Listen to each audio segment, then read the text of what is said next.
Hello, bachcho. Let's read this question. So this question says two particles A and B are moving in the xy plane. Particle A moves along a line with equation y is equal to x, while B moves along x-axis such that their x coordinates are always equal.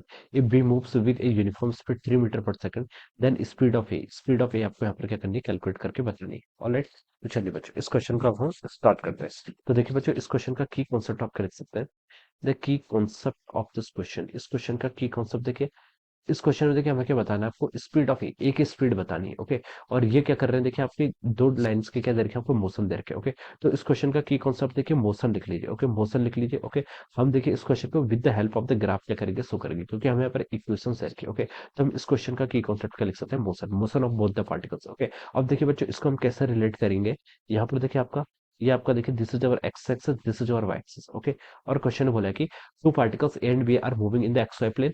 Particle A moves along a line with equation y is equal to x. Okay, y is equal to x से ये क्या आपकी straight line है. Okay, which is passing through the origin. Okay, तो ये आपका इस line के अलॉन्ग क्या कर रहा है, आपका पार्टिकल ए मूव कर रहा है. ओके, पार्टिकल ए तो देखिए आपका इस लाइन के अलॉन्ग क्या करेगा, मूव करेगा. ओके, और सेकंड उसने क्या बोल रखा आपका, देखिए particle B moves along the x axis. एक पार्टिकल बी है वो देखिए आपका इस एक्सिस के अलॉन्ग मूव कर रहा है. ओके, एक्स एक्सिस यानी कि आपका इस एक्सिस के अलॉन्ग आपका पार्टिकल बी क्या कर रहा है, आपका मूव कर रहा है. ओके, ये मान लीजिए आपका पार्टिकल बी. ओके, अब बोला कि if B moves. Okay, yes, और इसने क्या बोला था कि यहाँ पर ये भी लिखा है कि such that their x coordinates are always equal. Okay, तो मान लीजिए जब पार्टिकल आपका ए यहाँ पर होगा तो बी यहाँ पर होगा. ओके, जब आपका पार्टिकल ए यहाँ पर होगा तब बी आपका यहाँ पर होगा. सच दैट देयर, इनके एक्स कोऑर्डिनेट्स क्या है, देखिए बच्चों आपके ऑलवेज क्या सेम है. ओके, ये इसने बोल रखा है. ओके, अब देखिए बच्चों ये आपका स्ट्रेट लाइन पर मूव कर रहा है. ओके, और स्ट्रेट लाइन की इक्वेशन क्या दे रखी है आपको, x is equal to y. Okay, this is a straight line which is passing through the origin. Origin से क्या कर रही है, आपकी पास कर रही है. ओके, तो देखिए बच्चों हम इस स्ट्रेट लाइन का स्लोप कितना बता सकते हैं. स्ट्रेट लाइन की इक्वेशन क्या होती है, y is equal to m x plus c. Okay,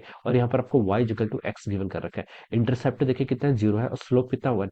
slope 1 है, इसका मतलब थीटा कितना होगा आपका 45 डिग्री. यानी कि यहाँ से जो एंगल बनेगा ये भी कितना होगा आपका 45 डिग्री, और y एक्सिस से जो एंगल बनेगा ये भी कितना होगा आपका 45 डिग्री के इक्वल होगा. ओके, अब क्या बोल रखा है इसने, देखिए if b moves with a uniform speed of 3 metre per second, then speed of a. Okay, अगर b क्या कर रहा है, आपका यूनिफॉर्म स्पीड से मूव कर रहा है. ओके, b की speed, b moves with uniform speed of 3 metre per second. Okay, यहाँ पर आपका 3 मीटर पर सेकंड से मूव कर रहा है. ओके, देन स्पीड ऑफ ए की स्पीड बतानी. ओके, तो देखिए बच्चों ये दोनों पार्टिकल ए और बी क्या कर रहे हैं, आपके एक्स एक्सिस में इनके कोऑर्डिनेट्स क्या सेम है. ओके, यानी कि ये इन दोनों क्या बता सकते हैं, स्पीड क्या आपकी सेम है. ओके, तो अब देखिए बच्चों हम क्या बता सकते हैं, जो ए पार्टिकल होगा उसकी भी एक्स एक्सिस के अलॉन्ग जो स्पीड होगी. ओके, ये पार्टिकल देखिए आपका टू डायमेंशनल मोशन कर रहा है, एक्स वाई प्लेन में मूव कर रहा है, यानी कि ये आपका एक्स एक्सिस में मूव कर रहा है, वाई एक्सिस में भी, इसके इस पूरे प्लेन में मूव कर रहा है. ओके, तो हम बता सकते हैं, देखिए जो आपका एक्स कोऑर्डिनेट होगा किसका, वेलोसिटी ऑफ ए. ओके, और बी की एक्स एक्सिस के अलॉन्ग क्या होगी, आपकी सेम होगी, ये हम यहाँ से बता सकते हैं. तो देखिए हम क्या लिख सकते हैं, आपकी velocity of B. Okay, velocity of B. Okay, और वेलोसिटी ऑफ ए का क्या एक्स कंपोनेंट, ये क्या होगा आपके यहाँ पर से सेम होगा. Okay,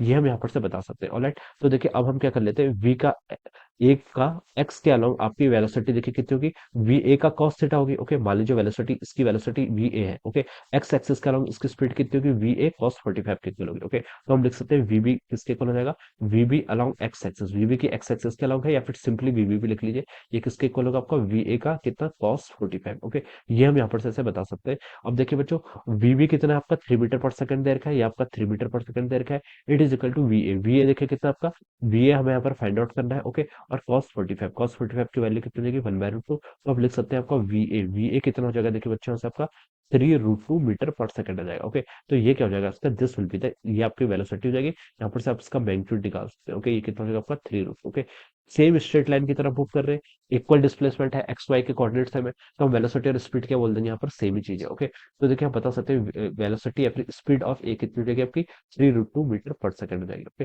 so this will be the answer of this question. Okay, तो देखिए बच्चों किससे मैच कर रहा है, it is matching with the option 3. किससे मैच कर रहा है आपका, ऑप्शन 3 से.